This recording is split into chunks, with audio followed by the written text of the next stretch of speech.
Super Days here with another review.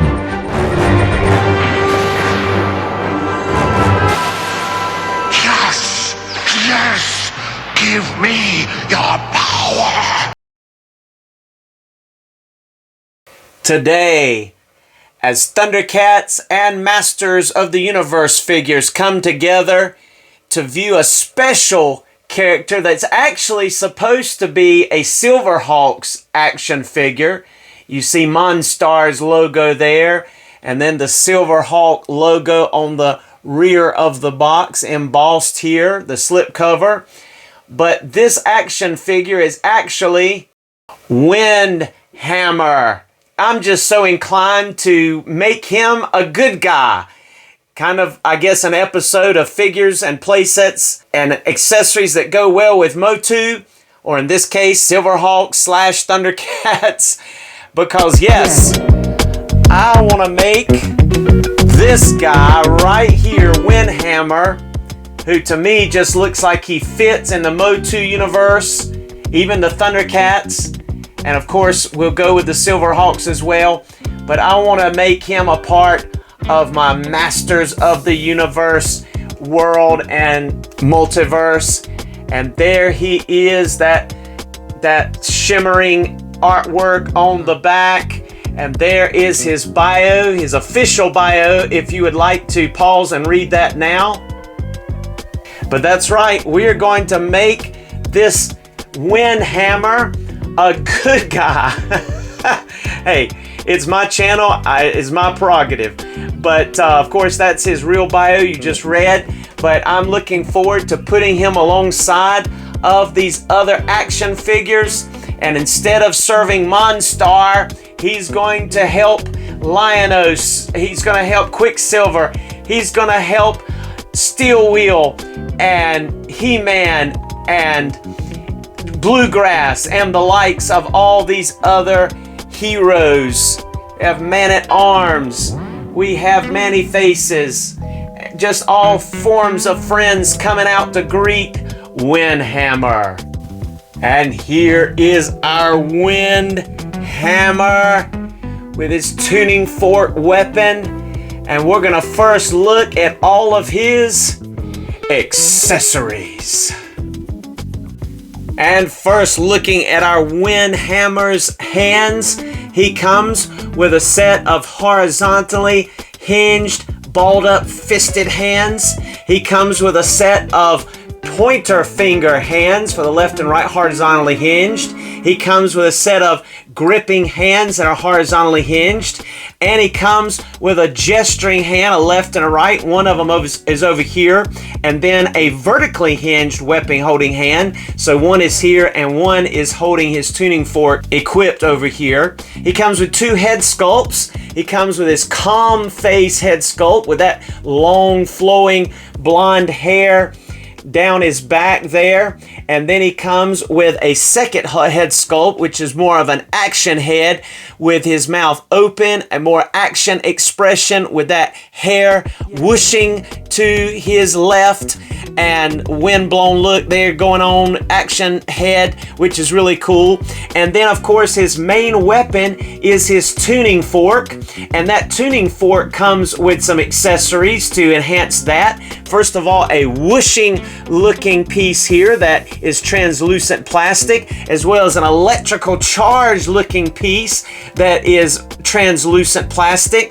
And then it looks like some rocks being thrown out or being hurled by his tuning fork there, with some translucent plastic as well as some rock looking solid pieces. So those are just really cool. And then we'll just go ahead and include as his accessory to mention his cloth clothing. His actual soft good clothing that he is wearing is actual cloth, a real high quality, nice outfit. And he has a plastic belt that is hooked in or actually pegged into his back that allows that all to be held into place. So that is really, really cool. And this action figure is very unique. He's very different looking. And so I know he's part of the Silverhawks, but I'm making him a part of my Motu / Thundercats and Silverhawks as a good guy. I'm making him a good guy, and for my Masterverse, or my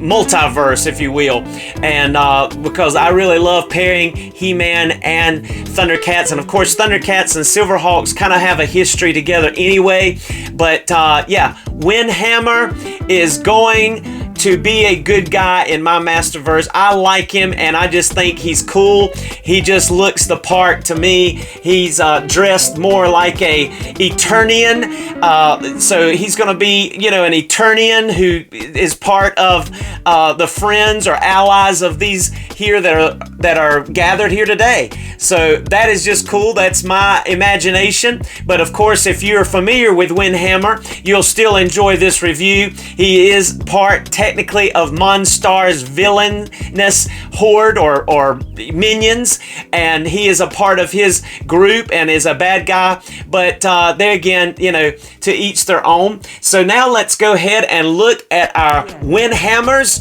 articulation. And there he is, looking awesome. Let's bring him on in here a little closer.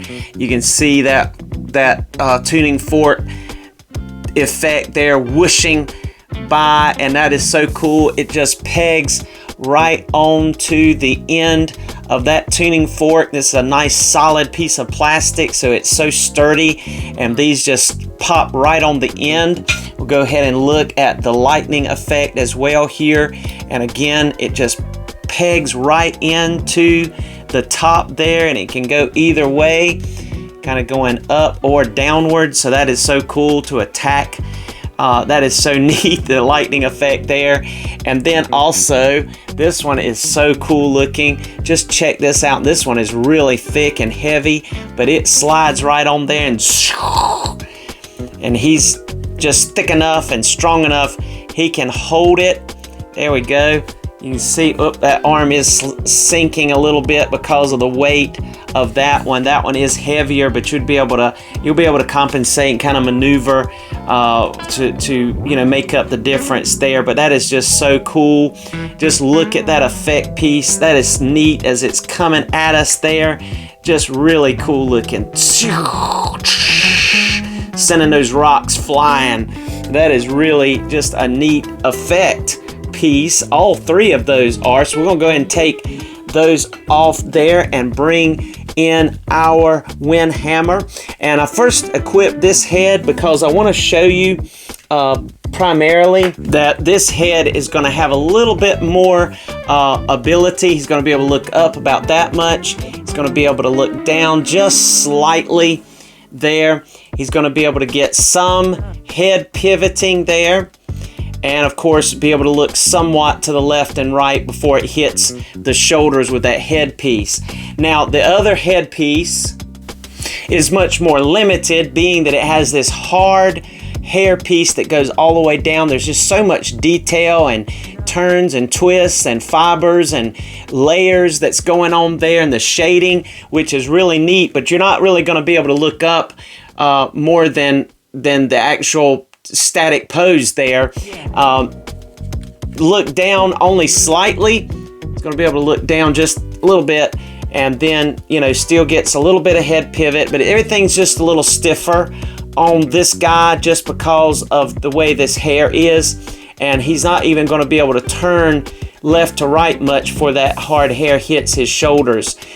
He does have some turn in his upper diaphragm there, so you can turn his torso some, and so that will help you a little bit. And the cloth goods clothing does get in the way a little bit. I mean, you can still get your 360. He does have, if you look up under here, he does have bicep swivel. He also has not just only single jointed elbows, but also that elbow swivel that we see with Ultimates now.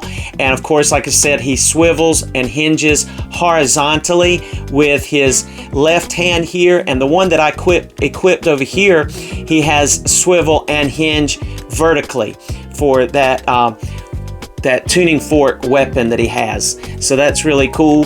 And same style of articulation over here. He does have like a band around his bicep over here on this side, as you can see. And he does have, again, the bicep swivel, just a very short little bicep on this figure, but the single jointed elbow, but can swivel again at the elbows. So that's nice. He's going to get better than a T pose, more like a Y pose there, with those shoulders going up pretty high. And up underneath here, he does have a body. He does have a body up underneath there, and so there's a joint right there under his chest armor. I can maybe pull this down so you can see it right there, that break. So you are going to be able to bend forward just slightly there, and then you're going to be able to bend back really not much at all, because again that hair gets in the way. But there is going to be some movement, as you can see there, and even a little bit of twist side to side, but not a whole lot of movement. It's not a great range there for that.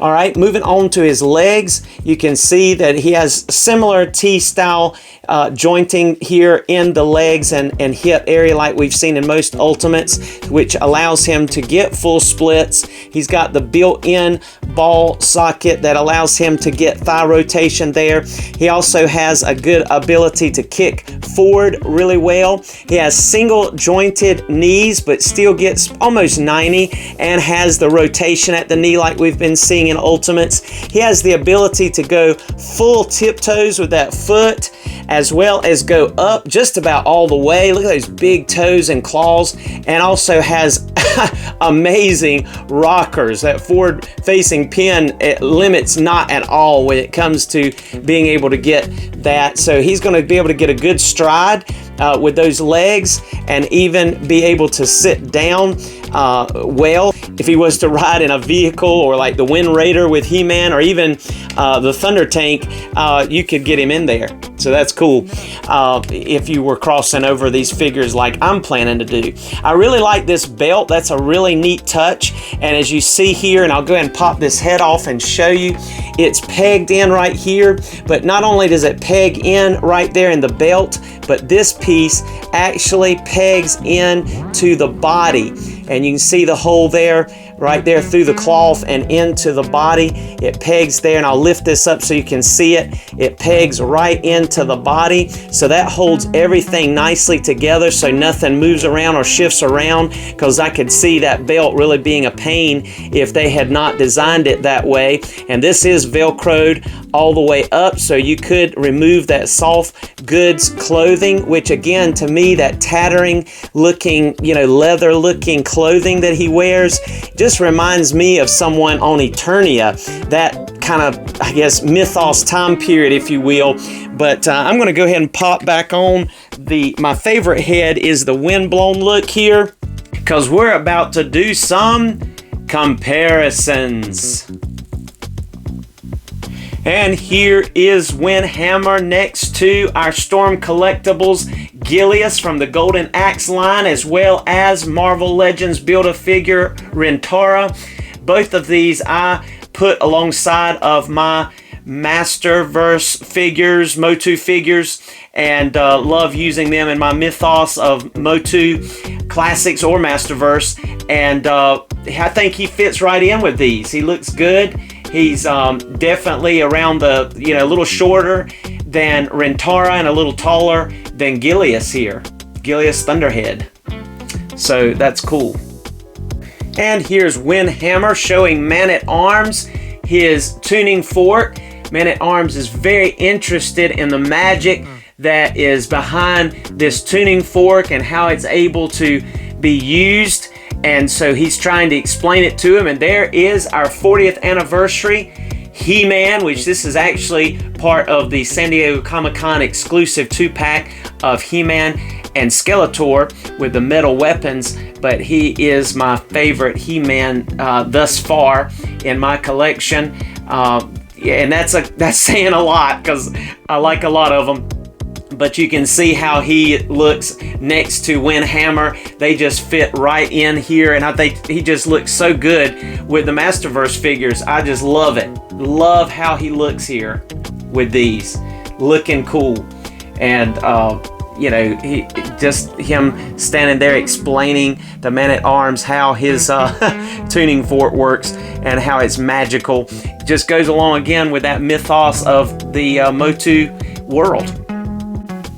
And here's Windhammer explaining to Lion-O and to Clampchamp where he lives. He's given directions and explaining where he comes from and all that good stuff. So there's a Motu Classics Clampchamp alongside of a Thundercats Classics Lion-O. But very similar body styles there for these classic figures, and you can see they fit in great here. Of course, it is interesting again to note that with these newer Ultimates, you do not have any pins in the legs or in the arms, so you have pinless technology there going on with these joints and articulation, which is cool. But looking really cool there next to Lion-O, works good. And Windhammer just struck a rock with his tuning fork and helping Bluegrass tune his guitar because he's such a helpful neighbor. Such a difference than what was in the cartoon. I'm sorry, making him a good guy here.